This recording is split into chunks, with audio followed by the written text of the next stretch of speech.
Ganito na po. Ang turnover. Ilang months to kunyari, pagka magkano down payment nito? 800,000 po. 20%. Tapos? Yung remaining balance po, yun yung iba-bank loan natin.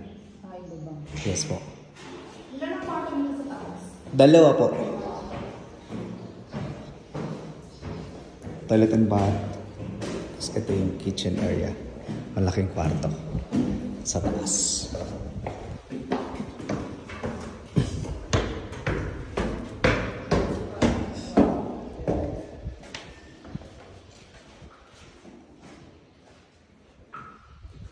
Yung 4M natin, ma'am, walang balcony.